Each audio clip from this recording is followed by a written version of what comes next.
योगेंद्र यादव, आज जो ज्ञानेश कुमार बोले, आपकी शंकाएं दूर हुई या शंकाएं और गहरा गई?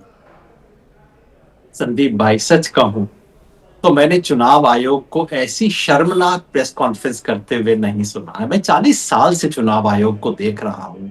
पार्टियां आती हैं, जाती हैं। जब अटल जी प्रधानमंत्री थे उन दिनों मैंने चुनाव आयोग की प्रशंसा में देश 70 देशों के चुनाव आयुक्तों को समझाया था कि भारत का चुनाव आयोग एक अलग चीज है, इसके ऊपर आप सामान्य तरीके से न देखें, बहुत ऊंची चीज है। मैंने चुनाव आयोग पे झूठे आरोप भी लगते हुए सुने हैं। आपको याद होगा संदीप भाई, हम दोनों को याद होगा, 2002 में माननीय नरेंद्र मोदी जी ने लिंगदो साहब, जो कि उस जमाने के चीफ इलेक्शन कमिश्नर थे, उनका नाम लेकर और कहते थे जेम्स माइकल लिंगदो, याद है ना आपको? किस किस तरह से इस पब्लिक मीटिंग में उनका मखौल उड़ाया करते थे। और 2013-14 में पुनः प्रधानमंत्री ने कहा था चुनाव आयोग एक तरफा है, इत्यादि इत्यादि। क्या किसी चुनाव आयोग ने उनको कहा था 7 दिन में हलफनामा दो, नहीं तो तुम्हें ये कर देंगे, वो कर देंगे, नहीं तो तुम देश से माफी मांगो? क्या माइकल लिंगडो ने उन्हें कहा था कि तुम मुझसे माफी मांगो? नहीं, क्योंकि वो एक संवैधानिक पद पे थे, उनकी एक गरिमा थी, चुपचाप से सर झुका के काम करते रहे। आपने गाली देनी आप दे दीजिए, मेरी जो मर्यादा है वो मैं जरूर करूंगा। आज इसकी परीक्षा थी। आज इस देश में जहां इतने सवाल उठ रहे हैं, और आपने देखा होगा आज सुबह ही द हिंदू में एक सर्वेक्षण छपा है CSDS का, जो पिछले 25 साल से ट्रैक कर रहा है चुनाव आयोग के ट्रस्ट लेवल। और वो सर्वेक्षण दिखाता है कि चुनाव आयोग का ट्रस्ट लेवल आज जितना है उतना नीचा कभी नहीं रहा।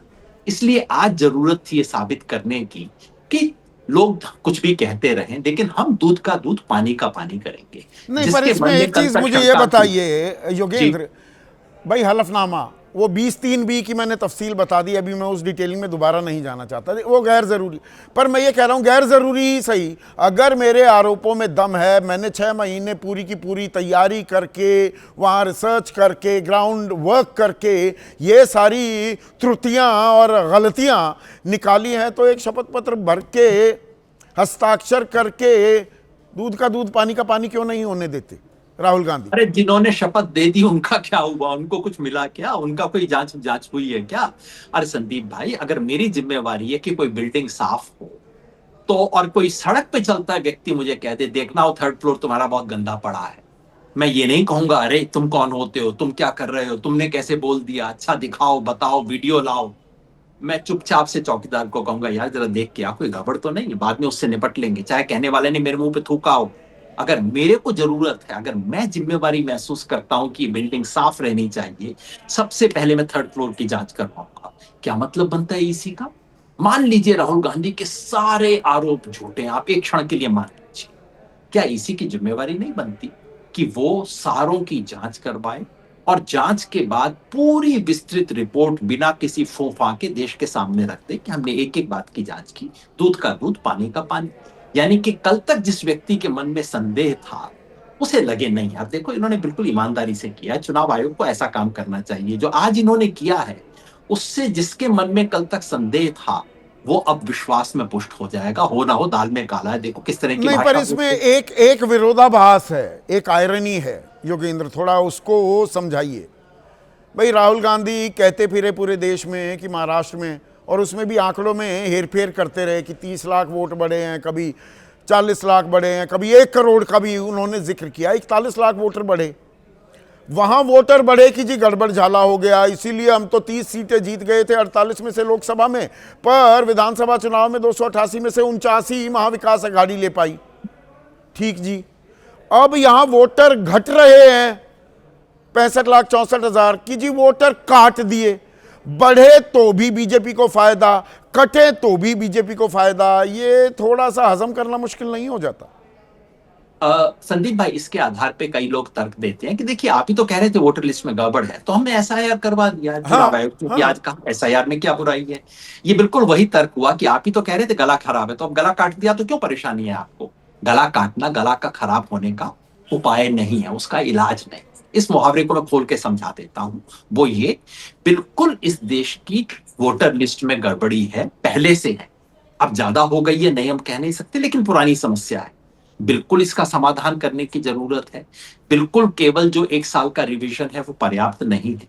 अगर चुनाव आयोग कहता है कि हमें हाउस टू हाउस जाके चेक करना है, मैं पहला व्यक्ति हूँगा जो आके सपोर्ट करूँगा, सैल्यूट करूँगा, कहूँगा कोई बात नहीं, परेशानी होगी, लेकिन एक बार ना इसको रगड़ के साफ कर दो, ठीक है, अच्छी बात है। लेकिन एसआईआर वो नहीं है, मैं बार-बार ये याद दिला रहा हूँ, 1.5 महीने से समझा नहीं पा रहा हूँ। चुनाव आयोग ने भी आज मुख्य चुनाव आयुक्त ने झूठ बोल दिया देश के सामने, कहा कि 2003 में जब हुआ था तब भी लोगों से फॉर्म भरवाए गए थे। जी नहीं, हाउस टू हाउस सर्वे करना, इंटेंसिव रिविजन की जरूरत है, निश्चित है, आप जरूर करवाइए, उससे फायदा होगा।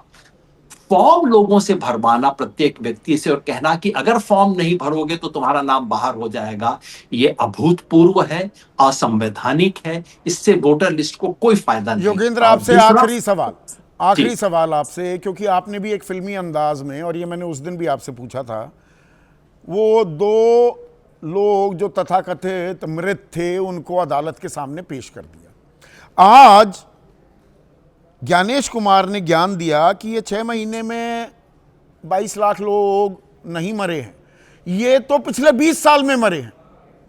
अब ये बात मुझे समझ में नहीं आ रही। पिछले 20 साल में 22 लाख लोग ही मरे। देखिए, अगर ज्ञानेश जी थोड़ा सा ईमानदारी और क्रेडिबिलिटी से करते तो उनके पास तरीका था ये बात कहने का। मोटे तौर पे वो जो कह रहे थे, देखिए चुनाव आयोग बोल रहा है तो मैं हर बात को थोड़ा सा लीवे दे के समझूंगा। वो कह रहे हैं कि भाई हर साल हम रिविजन तो कर देते थे, लेकिन रिविजन में जिन लोगों का नाम कटना चाहिए था कायदे से कटता नहीं था, बहुत चीजें छूट जाती थी, हाँ। मिस्टेक्स एक्यूमुलेट हो रही थी। लेकिन दूसरी नहीं कहते, जिन लोगों का इंक्लूड होना था वो भी तो छूट रहे थे।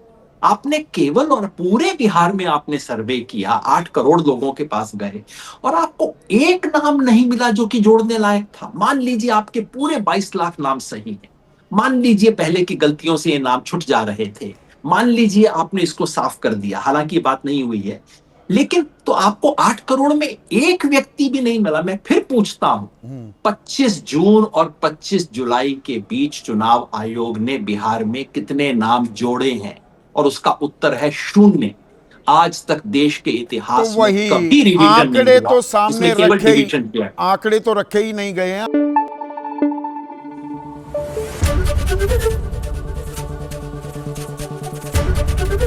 एबीपी न्यूज आपको रखे आगे।